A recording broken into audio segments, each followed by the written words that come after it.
Assalamualaikum warahmatullahi wabarakatuh. Waalaikumsalam. Selamat pagi. Selamat pagi. Selamat pagi. Kembali lagi bersama saya Etika Meriani selaku pembawa acara pada hari ini. Baik, pada hari ini kita akan membahas tentang accounting for receivable atau piutang. Dan saya di sini ditemani oleh Bapak dan Ibu dari pakar akuntansi. Yang pertama ada Ibu Amika Putri, yang kedua ada Ibu Selpiana, yang ketiga ada Ibu Lisnawati Sitinja, dan yang terakhir ada Bapak Yoda Febriansa. Langsung saja kita ke pembahasan tentang accounting for receivable. Di sini saya ingin bertanya dulu kepada Ibu Amika. Boleh dijelaskan apa itu piutang?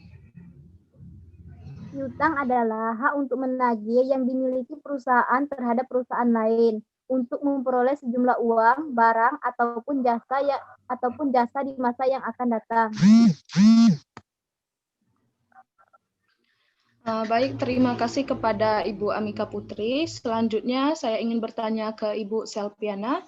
Boleh dijelaskan, Bu, apa saja jenis-jenis piutang? Jenis-jenis piutang ada 3. Yang pertama yaitu piutang usaha dan piutang dagang atau akun receivable. Piutang usaha ini ada akun receivable adalah hak untuk menagih yang dimiliki perusahaan dari aktivitas utama atau normal perusahaan. Piutang usaha diperoleh pada perusahaan jasa, sedangkan piutang dagang diperoleh dari perusahaan dagang. Nah, yang kedua yaitu piutang wesel atau wesel tagih, notes receivable. Nah, untuk notes receivable adalah janji tertulis yang diterima oleh perusahaan dari perusahaan lain, berupa perusahaan akan memperoleh sejumlah uang yang biasanya uang tersebut telah ditambah dengan modal pada masa yang akan datang atau pada saat jatuh tempo wesel. Nah, pihak yang membuat piutang wesel ini adalah pihak yang berhutang. Dan jenis yang ketiga yaitu piutang lain-lain atau other receivable.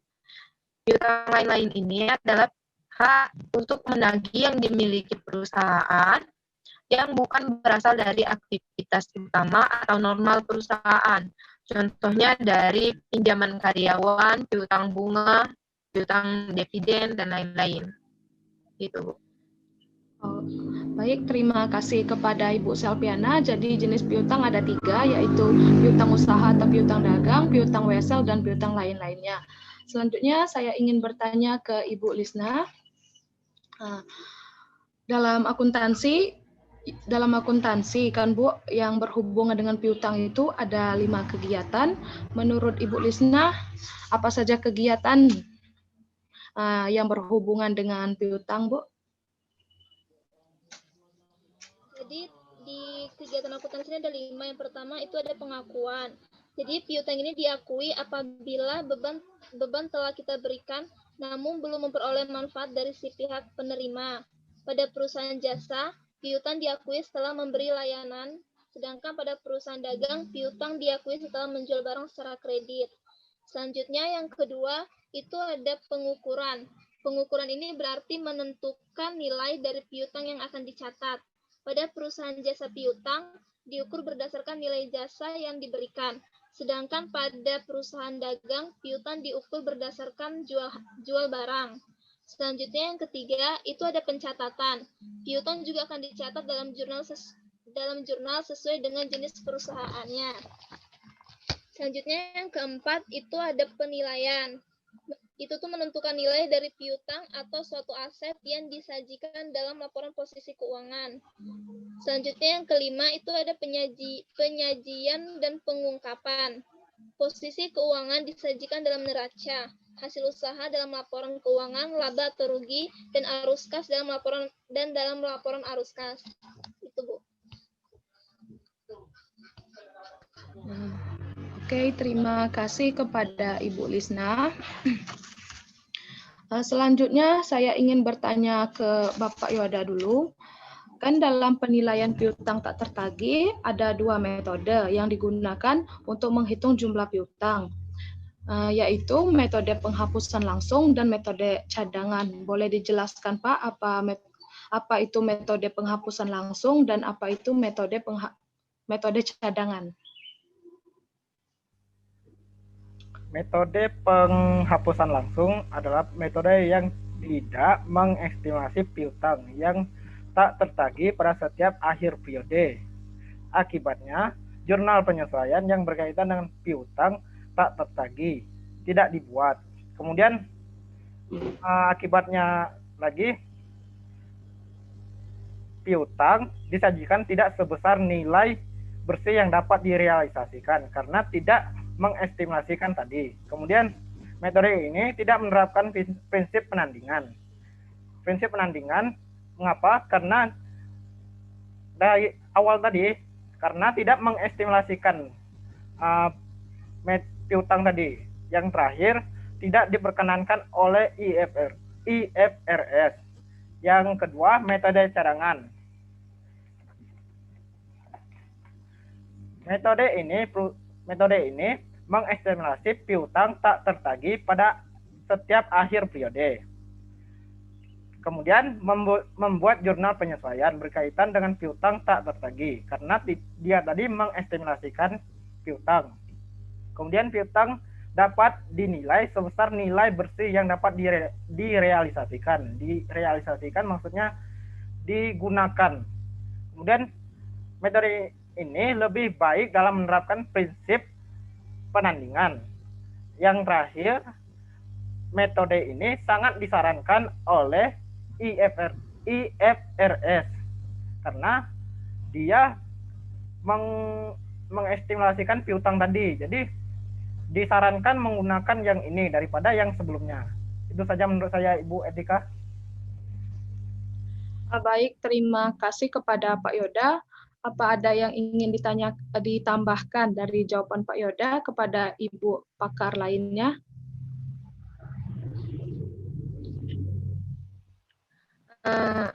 Tadi kan ada mengenai estimasi piutang tak tertagih.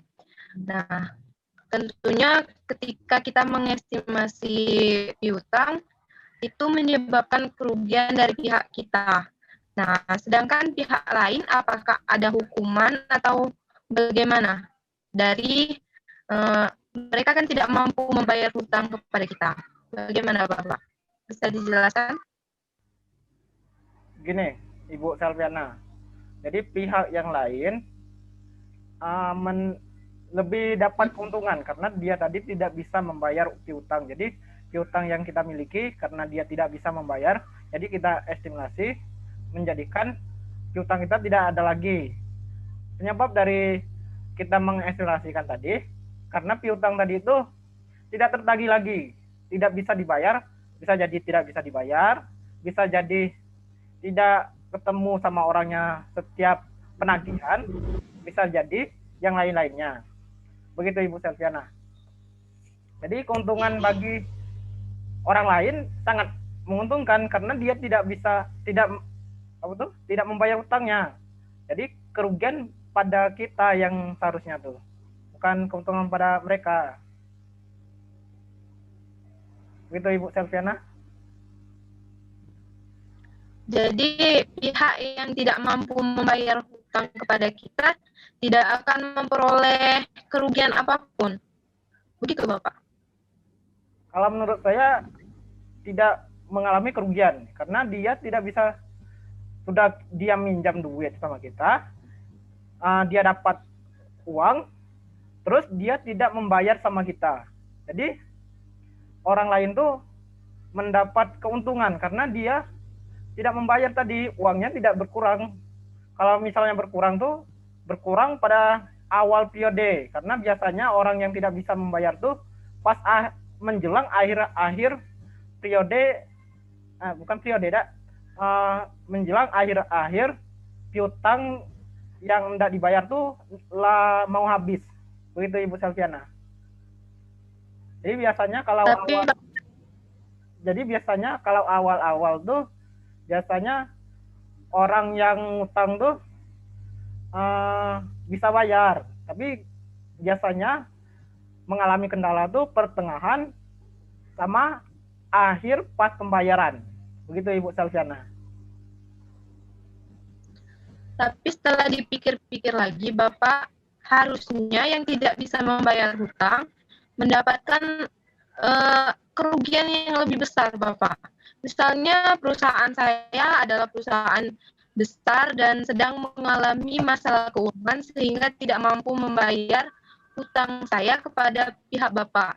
Tentunya menurut saya nantinya akan ada kerugian. Bisa jadi saya tidak memperoleh kepercayaan dari pihak lain lagi atau yang lainnya. Apakah kemungkinan tersebut bisa Bapak pertimbangkan? Seperti yang Ibu Selviana tadi bilang, kemungkinan yang Ibu Selviana bilang tadi sangatlah besar, karena tidak ada lagi kepercayaan bagi orang yang mengutangkan kepada orang lain tadi. Jadi misalnya pihak bank, kalau di sini pihak bank, rakyat mau meminjam uang di bank, terus dalam jangka 3 bulan tidak bisa membayar, bank tidak akan memberikan piutang lagi kepada orang tersebut. Begitu Ibu Selviana. Jadi kalau kerugian bagi orang lain tuh lebih ke kepercayaannya sama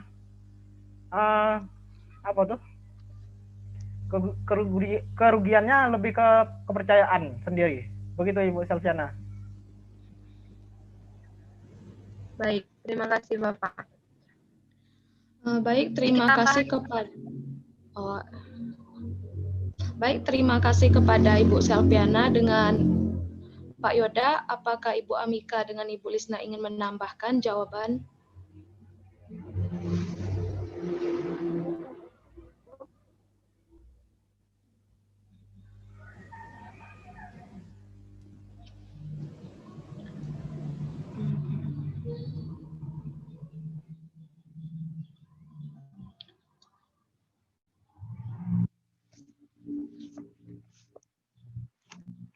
Ibu Lisna, apakah Ibu ingin menambahkan?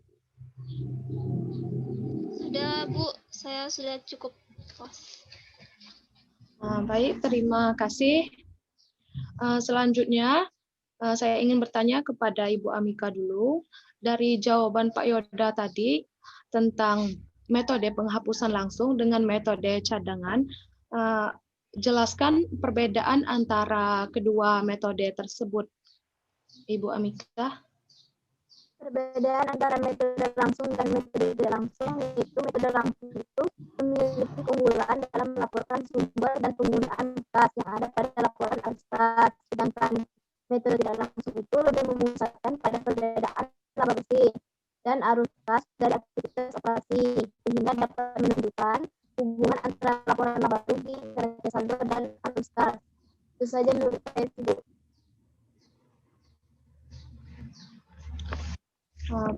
Terima kasih kepada Ibu Amika. Apakah Ibu Lisna, Pak Yoda, dan Ibu Selviana ingin menambahkan?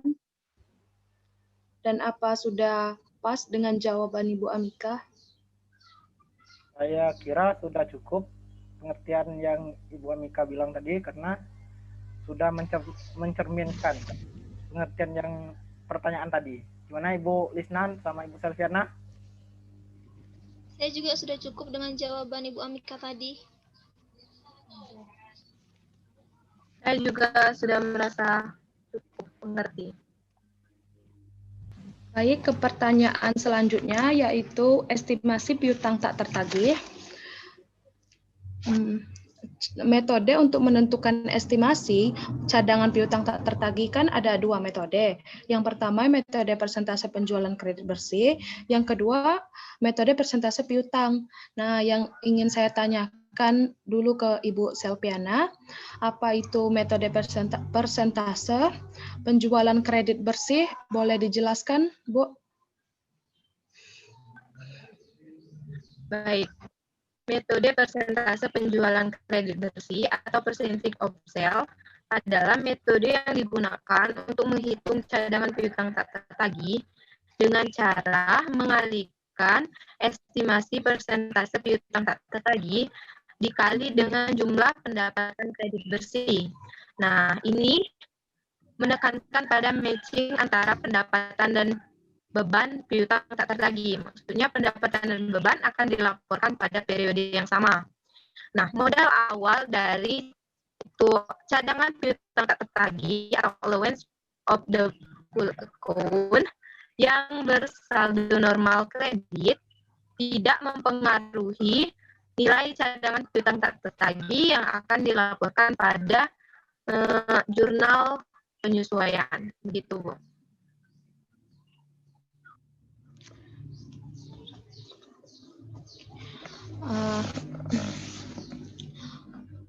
Saldo awal atau modal awal, Bu, yang tidak mempengaruhi nilai cadangan piutang. Maaf, tadi salah. Modal awal yang tidak mempengaruhi nilai yang akan dilaporkan dalam jurnal penyesuaian, bukan saldo awal, modal awal.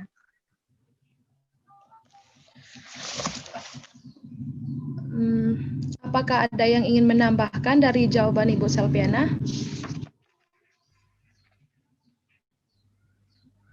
Saya kira sudah cukup. Gimana Ibu Mika sama Ibu Lisna? Saya rasa sudah cukup juga.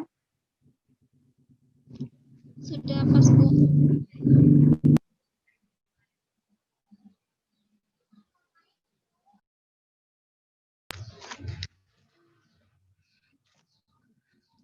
Baik, terima kasih dari jawaban Ibu Selviana tadi. Masuk ke metode yang kedua, yaitu metode persentase piutang. Boleh dijelaskan, Ibu Lisna, apa itu metode persentase piutang? Jadi metode persentase piutang ini adalah cadangan piutang yang tak tertagih yang dihitung dengan mengalihkan estimasi piutang tak tertagih dikalikan dengan jumlah piutang. Biasanya, jumlah piutang yang dimiliki oleh perusahaan akan dikelompokkan dalam daftar umur piutang. Saldo awal dari cadangan piutang tak tertagih ini mempengaruhi nilai cadangan piutang tak tertagih yang dicatat dalam jurnal penyesuaian. Baik, terima kasih kepada Ibu Lisna atas jawabannya. Selanjutnya, penghapusan piutang. Kapan piutang itu bisa dihapuskan atau kapan piutang itu terhapuskan? Kepada Pak Yoda boleh dijelaskan? Piutang sendiri bisa dihapus dengan 3 cara, yaitu ketika piutang sudah dilunasi, yang kedua ketika penghapusan piutang tak tertagih, dan yang ketiga ketika terjadinya anjak piutang. Anjak piutang itu artinya ketika perusahaan menjual piutang tersebut ke perusahaan lain. Jadi seperti itu Ibu Etika. Gimana yang lain?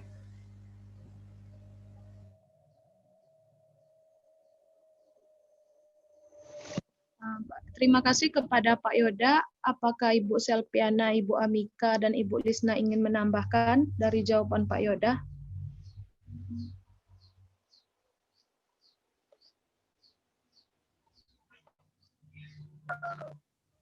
Saya sudah cukup. Ibu Lisna atau Ibu Selviana?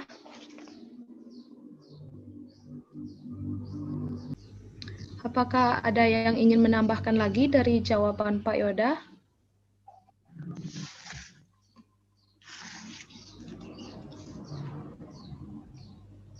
Baik, berarti sudah jelas ya jawaban dari Pak Yoda. Ke pertanyaan selanjutnya.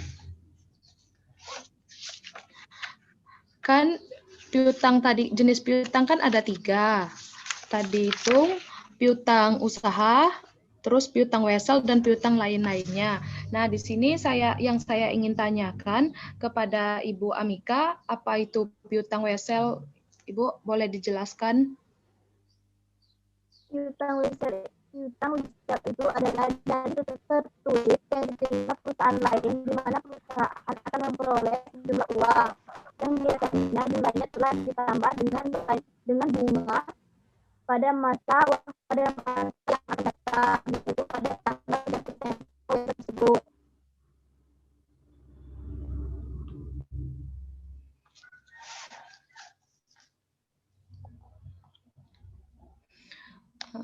terima kasih kepada Ibu Amika. Selanjutnya, kapan piutang wesel dibuat bagi yang berhutang menurut Ibu Selpiana?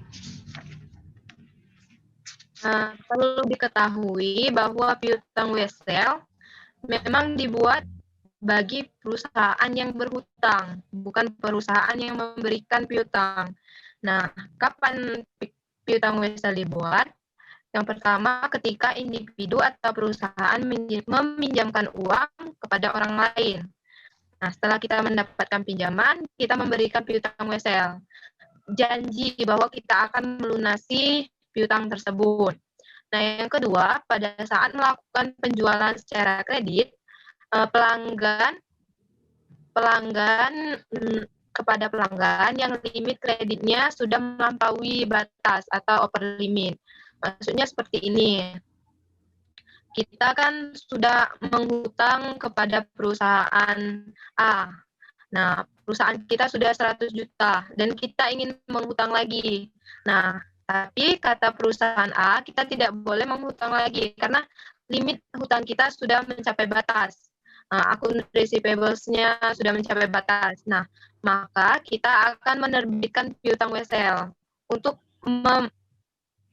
menerima piutang lagi. Nah, jadi untuk menggantikan piutang usaha tadi, kita menerbitkan piutang wesel. Nah, yang ketiga, pada saat penyelesaian akun receivable atau settlement of account receivable. Itu, Bu.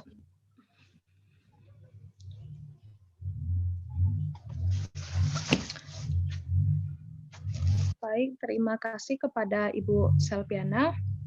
Apakah ada yang ingin menambahkan dari jawaban Ibu Selpiana? Apa udah jelas? Ya, kira sudah jelas sih. Sudah jelas. Baik, ke pertanyaan selanjutnya. Tadi kan Ibu Selpiana menjelaskan kapan piutang dibuat bagi yang berhutang. Nah, sekarang yang ingin saya tanyakan, kapan piutang wesel menjadi terhapus? Boleh dijelaskan, Ibu Lisna? Baiklah, jadi piutang itu akan dihapus ketika si pembuat wesel ini melunasi pada sampai tanggal jatuh temponya, atau honor janji atau memenuhi janji. Berarti si pembuat janji akan membayar penuh. Namun, tidak menutup kemungkinan akan terjadi dishonor janji, yaitu keadaan di mana si pembuat janji ini tidak penuh membayar utang atau melakukan negosiasi kembali penundaan utang itu. Itu, Bu, Etika. Baik, kepada Ibu Lisna, jika piutang itu tidak dipenuhi, gimana, Bu? Atau tidak dibayar?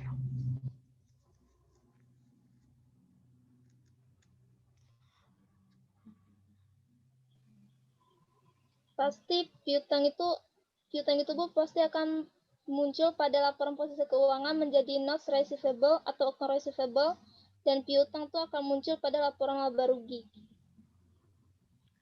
Apakah ada yang ingin menambahkan dari jawaban Ibu Lisna?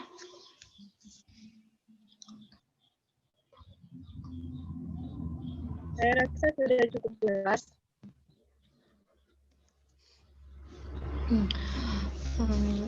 Baik, selanjutnya ke rasio piutang.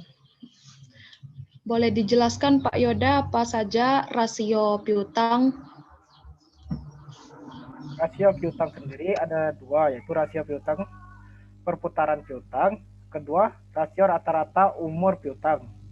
Nah, rasio perputaran piutang adalah rasio yang menunjukkan berapa kali secara rata-rata satu periode piutang yang dimiliki perusahaan dapat tertagih. Kemudian rasio rata-rata umur piutang, yaitu berapa kali rata-rata yang dibutuhkan perusahaan untuk menagih suatu piutang tersebut. Kemudian lebih bagus yang rendah atau singkat, yaitu hari yang jumlah singkat untuk menagih, yaitu lebih cepat, yang lebih cepat menagihnya. Begitu Ibu Etika.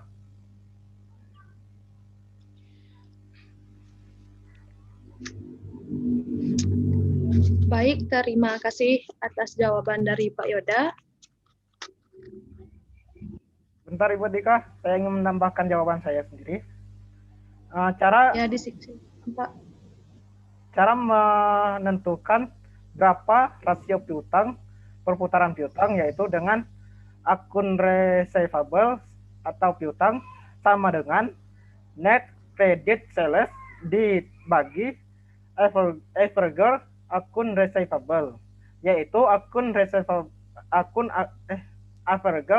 akun receivable sama dengan piutang awal ditambah piutang akhir dibagi 2.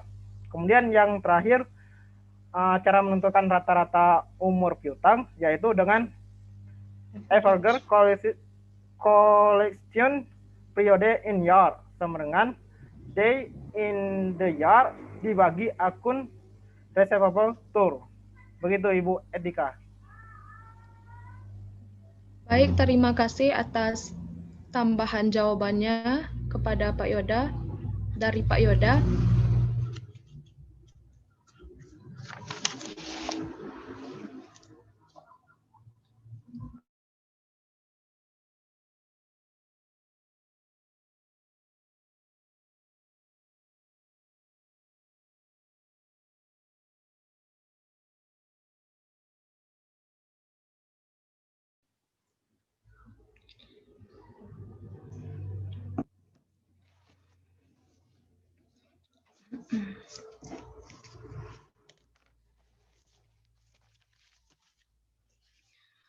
Baik, terima kasih kepada Bapak Ibu dari pakar akuntansi yang telah menyempatkan hadir di acara talk show pada hari ini.